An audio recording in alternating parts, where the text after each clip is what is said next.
Hello అండి, నా పేరు మహతి. నేను ఇప్పుడు చెప్పే కథ అరుణ పప్పు గారు రాసిన పూరకం. ఏమిటో అసలు పెళ్ళంటేనే పెద్ద కన్ఫ్యూజన్ అనుకుంటా. ఏది స్పష్టంగా తెలిసి చాటం లేదు. మరి అందరూ అన్నన్ని పెళ్ళిళ్ళు ఎలా చేసుకుంటున్నారో అంది మనవరాలు. వద్దంటున్నా జారే ముంగురుల్లా చిన్న విసుగు దోబూచులాడింది ఆ అమ్మాయి మొహంలో. అమ్మమ్మ దాన్ని గమనించింది. జీవితంలో కొన్ని రంగుల్ని చూసిన ఆవిడకు ఆ పిల్ల సమస్య వింటుంటే నవ్వొచ్చింది. అన్నన్ని పెళ్ళిళ్ళు అంటే ఎన్నెన్నేమిటి? ఒక్కోరు ఒక్కొక్కటే కదా చేసుకుంటున్నది అడిగిందావిడ తమాషాగా. నీతో అదే ఇబ్బంది అమ్మమ్మ. ఒక్క పెళ్లితోనే వేగలేక చస్తున్నారు జనాలు. ఇంకా ఎన్ని చేసుకుంటారేమిటి? మరిప్పుడు నువ్వేగా బోల్డ్ పెళ్ళిళ్ళన్నది. నువ్వన్నమాట నీకే గుర్తుండకపోతే ఎలా? నన్ను చంపకమ్మమ్మా. ఏమిటి ప్రతి మాటకు చావు చావంటావు? అదో ఊతపదమా ఏమిటి? శుభమా అని పెళ్లి ప్రయత్నాలు మొదలు పెడుతుంటే అలా మాట్లాడతావేం? సరిగ్గా చెప్పందే నాకేం తెలుస్తుంది? ఇంటి ముందున్న చిన్న జాగాలో ఓ ఆకాశమల్లి, ఓ పారిజాతం, కొన్ని గులాబీ మొక్కలు వేసుకుని దాన్నే పెద్ద నందనవనంగా పెంచుకుంటోందావిడ. అక్కడ మొక్కలకు నీళ్లు పోస్తూ మెట్ల మీద కూర్చున్న మనవరాలి హావభావాలను ఓ కంట కనిపెడుతోంది. అది కాదమ్మమ్మా, పెళ్లి వల్ల డిపెండెన్సీ పెరిగిపోకూడదని అమ్మ అంటోంది. ఇండివిజువాలిటీ వదులుకోవద్దని నాన్న అంటున్నారు. ఎవరి ఉద్యోగం వాళ్లకు, ఎవరి సంపాదన వాళ్లకు ఉంటే సంసారం హాయిగా సాగుతుందట. అదొక రకంగా నవ్విందావిడ. వాళ్ళ మొహన్లే, ఇంకా ఏం చెప్పారేమిటి? వాళ్లే కాదు, చదువుకునేప్పుడు స్నేహితులు అలాగే అనేవాళ్ళు. మన ఉద్యోగం మనకుంటే ఒకరి పెత్తనం ఉండదు అని. కాలేజీలో లెక్చరర్లంతా పదే పదే చెప్పేవాళ్ళు, మీరంతా మీ కాళ్ళ మీద నిలబడాలమ్మా అని. అందుకే కదా అంత కష్టపడి చదివి అంత పోటీలో నెగ్గి ఉద్యోగాల్లో చేరడం. ఇక ఆఫీస్లో కొలీగ్సు అదే మాట అంటారు. మొన్న ఈ మధ్య మాకు మోటివేషన్ ఇవ్వడానికి ఒక ఆయన వచ్చాళ్లే, ఆయన కూడా అదే మాట. ప్రతి మనిషి శక్తిమంతుడేట, ఏం కావాలన్నా సాధించుకోగలడట, ఎవరి మీద ఆధారపడనవసరం లేదట. నవ్వొచ్చింది అమ్మమ్మకు. ఏ వైపు నడిపిస్తున్నారు యువతరాన్ని ఈ మాటలతో? మరింకేం, ఎవరి పని వాళ్ళకిచ్చేస్తే చాలు కదా. ఎవరికి వారు ఆ కంప్యూటర్ల ముందు టిక్కు టిక్కు లాడించుకుంటూ పని చేసుకుంటారు. టీంలు, టీమ్ స్పిరిట్లు ఇవన్నీ అనవసరం కదా. ఎవడి బాక్స్ వాడు తినేసి ఇంటికొచ్చేస్తే సరి. అంతా మీ నాన్న పద్ధతిలోనే వెళుతోంది ప్రపంచం. మనవరాలికి కోపం వచ్చింది. నువ్వు మా నాన్నని అంటున్నావా? ప్రపంచాన్ని తిడుతున్నావా? అంటూ అమ్మమ్మ మోహన్లో చిలిపిదనం చూసి తను నవ్వేసింది. ఏమిటో ఈవిడ స్పందన దేనికైనా చిత్రంగానే ఉంటుంది అనిపించింది ఆమెకి. నా సంగతి ఎందుకు గాని, వాళ్ళందరూ అలా ఉంటే నువ్వేమనుకుంటున్నావు అడిగింది అమ్మమ్మ. ఏంటమ్మమ్మా నువ్వు ఏది సరిగ్గా సమాధానం చెప్పవు? ఈసారి మనవరాలి మొహంలో విసుగు స్పష్టంగానే కనిపించింది. కింద పడిన ఆకాశమల్లె పువ్వులను ఏరి వెదురు బుట్టలో వేస్తూ, సమాధానాలు రెడీమేడ్గా ఉండవు తల్లి. మనకు నచ్చే నప్పే సమాధానాలు మనమే వెతుక్కోవాలి. ఇంతకు నీకేమనిపిస్తుందో చెప్పడం లేదు నువ్వు అందావిడ అదే నవ్వుతో. వాళ్ళందరూ చెప్పేది సరిగానే ఉందనిపిస్తోంది, కానీ ఏదో లాజిక్ మిస్ అవుతోందమ్మమ్మా. అదేమిటో తెలియడం లేదు. అవునా?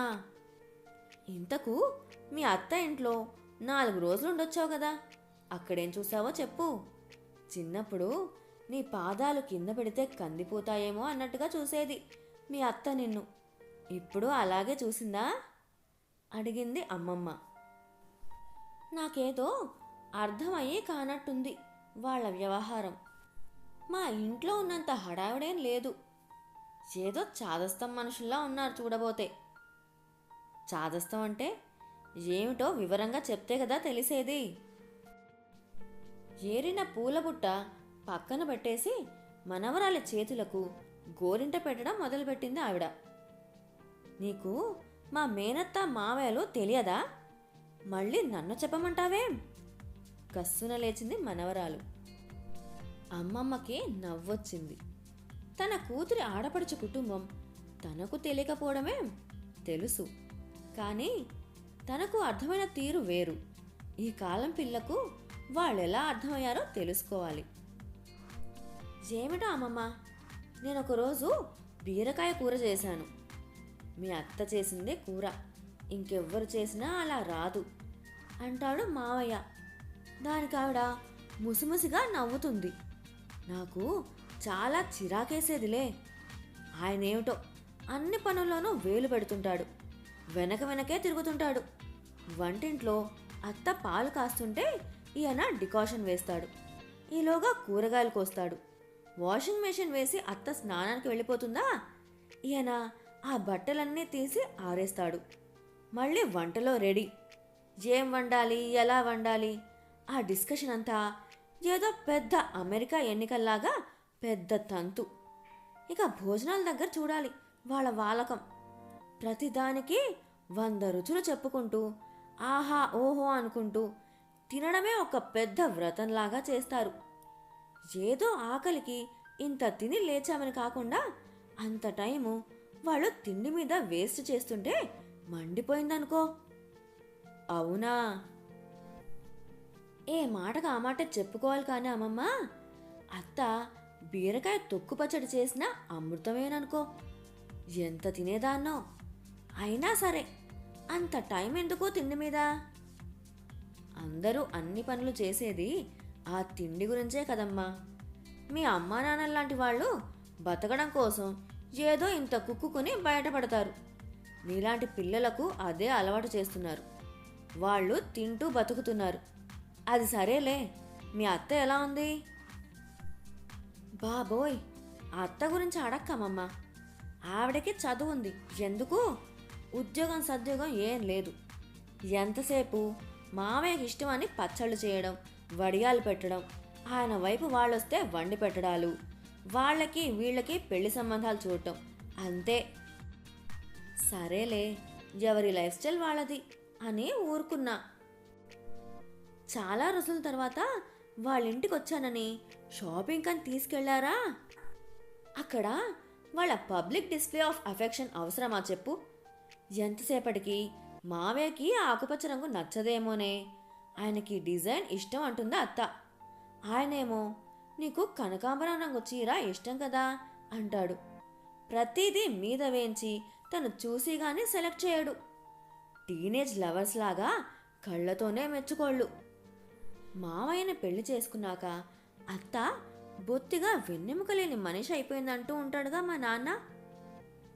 ఆ మాట నిజమనిపించిందా నీకు? అల్లరిగా అడిగింది అమ్మమ్మ. కొంచెం చిరాకేసిందనుకో, కానీ పూర్తిగా కోపం రాలేదెందుకో మరి. మరి వాళ్ళ అబ్బాయి, అదే మీ బావ ఎలా ఉన్నాడేమిటి? అంత చదువుకొని అంత పెద్ద ఉద్యోగం చేస్తున్నాడా? అన్నిటికీ మా అమ్మగారు మా నాన్నగారు అంటాడు. నేనే నయం, నచ్చిన బట్టలు కొనుక్కొని వస్తాను. అతను మాత్రం ఒక్క టీషర్ట్ కొనడానికి ఇది బాగుందా అది బాగుందా అని 10 సార్లు అడుగుతాడు. ఇక చేసుకోబోయే పిల్ల గురించి ఎన్నిసార్లు అడుగుతాడో ఏమిటో. విరగబడి నవ్వింది మనవరాలు. మొత్తం మీద నీకు నచ్చలేదన్నమాట. భావన్ కాకుండా విదేశీ, మల్టీనేషనల్, కార్పొరేట్ ప్రొఫెషనల్లే పెళ్లి చేసుకుంటావన్నమాట. ఉడికించింది పెద్దావిడ. అది కాదమ్మమ్మ, మన ఇంట్లో ఏదో ఉంది, వాళ్ళింట్లో ఏదో ఉంది. కొన్నిసార్లు ఇది బాగున్నట్టు అనిపిస్తోంది, కొన్నిసార్లు అది బాగున్నట్టు అనిపిస్తోంది. అదేమిటో అర్థం కావడం లేదు అంటున్న మనవరాలి మనసును చదవగలిగిందావిడ. కానీ మనసుకు హత్తుకునేట్లు ఈ పిల్లకు చెప్పడం ఎలా? ఎలాగోలా చెప్పాలి. కూతురు పోగొట్టుకున్న జీవితం మనవరాలు పోగొట్టుకోకూడదు. అది సరే, ఫేస్బుక్లో వాట్సాప్లో అంతంతసేపు ఏం చేస్తుంటావు నువ్వు? షేరింగ్ అమ్మమ్మా. మనం ఎక్కడికి వెళ్ళినా, ఏం తిన్నా, ఏం చేసినా ఫ్రెండ్స్తో షేర్ చేస్తాం. వాళ్ళకి అవి నచ్చితే లైకులు కొడతారు, కామెంట్లు పెడతారు. దాంతో ఏమొస్తుంది? అదేమిటమ్మా అలా అంటావు? మనం షేర్ చేస్తే వాళ్ళు చూసి సంతోషిస్తే మనకు సంతోషం కదా. వాళ్ళ సంతోషం కోసమే నువ్వు షేర్ చేస్తున్నట్టన్నమాట. చిచి, అలా ఎందుకు చేస్తాం? మనకు నచ్చినవే చేస్తాం. కానీ మన ఫ్రెండ్స్తో పంచుకుంటే వాళ్ళకి నచ్చితే వాళ్ళు వాళ్ళ అభిప్రాయాలు చెబితే బాగుంటుంది కదా. మరి మీ అత్త చీర కొనే ముందు మామయ్యకి చూపిస్తే మీ బావ టీషర్టు బాగుందా అని వాళ్ళ అమ్మా నాన్నలను అడిగితే చేసిన వంట బాగుందా లేదా అని ఒకరికొకరు చెప్పుకుంటే అదంతా షేరింగ్ కాదా? మనవరాలు నిశ్శబ్దమైపోయింది. ఏదో అర్థమవుతున్నట్టుగా ఉంది ఆమెకి. చూడు తల్లి, భార్యాభర్తలు ఒకరి మీద మరొకరు ఆధారపడటం తప్పన్నది మీ నాన్న సిద్ధాంతం. ఏ సంఘటనలు ఆయనలో ఆ భావాన్ని నాటాయో మనకు తెలియదు. పెళ్ళైన కొత్తలోనైనా కలిసి ఒక సినిమా చూసేవారు కాదు. హోటల్కి వెళితే ఎవరికి నచ్చిన ఐటెం వాళ్ళు ఆర్డర్ చేసుకోవాలి. తనకు నచ్చిన బట్టలు తాను కొనుక్కుంటాడు. మీ అమ్మకు నచ్చినవి మీ అమ్మను కొనుక్కోమనేవాడు. ఎవరి కారు వాళ్ళది, ఎవరి ఉద్యోగం వాళ్ళది, ఎవరి జీతాలు వాళ్ళవి, ఎవరి ఇన్స్టాల్మెంట్లు వాళ్ళవి. వెళ్ళేదారి ఒకటే అయినా సరే కలిసి వెళ్ళడానికి ఆయన ఇష్టపడడు. ఒకసారి దింపితే మరోసారి అలవాటైపోయి అడుగుతారనట. ఇంట్లో పనులంటావా? ఆయన బట్టలు ఆయన ఉతుక్కుంటాడు. వండి డైనింగ్ టేబుల్ మీద పెడితే తనకు నచ్చినప్పుడు తింటాడు. ఇద్దరూ కూర్చుని తినడం నేనైతే ఇప్పటిదాకా చూడలేదు. ఏదో పరుగు పందెంలో వెనకబడిపోకూడదు అన్నట్టు పరిగెత్తడమే అతని పని. తనతో పాటు మీ అమ్మని పరిగెత్తమన్నాడు. అదంతా నిజమే అయినా మా నాన్న గురించి నువ్వు అలా చెబుతుంటే నాకెందుకో నచ్చడం లేదమ్మమ్మా. మరి అమ్మ కూడా అలానే ఉంటుందిగా. ముందు అలా ఉండేది కాదు. తనకు నచ్చినవన్నీ అతనికి చెప్పాలని, అతనికి నచ్చినట్టు తాను ఉండాలని ఇద్దరూ కలిసి కబుర్లు చెప్పుకొని వండుకొని తిని తిరిగి ఇలా ఏవో తియ్యటి ఊహలుంటాయి కదా, అవేవీ లేవని కొన్నాళ్ళు బాధపడింది. హాస్టల్లో రూమ్మేట్లతో ఉన్నట్టుగా ఉంది కానీ కుటుంబం అంటూ ఒకటి ఉన్నట్టు లేదమ్మా అంటూ చెప్పుకొని ఏడ్చేది. కానీ అలా మెల్లకపోతే బంధమే తెగిపోతుందని నెమ్మదిగా మీ అమ్మ కూడా ఆయన దారిలోనే నడిచింది. నెల జీతం రాగానే లాక్కుని ఖర్చులకు 500 చేతిలో పెట్టే మగవాళ్ళ కన్నా, దొంగతనంగా ఫోన్లు చెక్ చేసే వాళ్ళకన్నా, మాసిపోయిన బట్టలు బాత్రూముల్లో పడేసే వాళ్ళకన్నా, వంటకు 1000 వంకలు పెట్టి తిట్టేవాళ్ళకన్నా ఈ పద్ధతి కాస్త నయమేలమ్మని సర్దుకుపోయింది. మరి అంతా బాగానే ఉందిగా అడిగింది మనవరాలు. అడిగాక తన ప్రశ్నలో వెలితేమిటో మెరుపు మెరిసినట్టు తెలిసింది ఆమెకి. ఒక వయసు తర్వాత జీవితం కొంత బాధ్యతను మోపుతుందమ్మలు. దానికోసమే తోడు అంటూ పెళ్లి చేసుకునేది. ఆ ప్రయాణంలో మంచి చెడు, కష్టం సుఖం, ఇష్టం అయిష్టం అన్నిటినీ చెరిసగం పంచుకుంటే ఎంత బాగుంటుందో ఊహించి చూడు. ఒంటరిగా లాగలేమా అంటే లాగుతాం, కానీ అదెంత కష్టమో ఆలోచించు. Interdependency is higher value than independency అని అర్థం చేసుకుంటే బాగుంటుంది కదా. ఒకరితో కలవకుండా, ఒకరి సాయం లేకుండా బతుకు వెళ్ళడం అయ్యే పనేనా? ప్రపంచం అట్లా నడవగలదా చెప్పు? అది కాదమ్మమ్మా, వాళ్ళిద్దరూ తోకల్లాగా ఒకరి వెనుక ఒకరు తిరుగుతుంటారు అస్తమానం. ఎందుకు బోర్ కొట్టదో మరి. కాస్తైనా స్పేస్ లేకుండా ఉండటమా పెళ్ళంటే?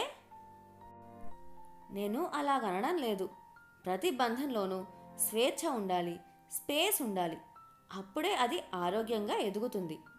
భార్యాభర్తలే కాదు, ఎవరైనా ఇద్దరు మనుషులు కలిసి ఉండాలంటే అభిరుచుల్లో తేడాలను గుర్తించి గౌరవించాలి. అందుకే మీ అత్తకి ఇష్టమైనది కొనుక్కోమని మావయ్య, మావయ్యకు నచ్చినదే చెయ్యాలని అత్తయ్య ఆలోచిస్తున్నారు. అది స్వేచ్ఛ కాదంటావా?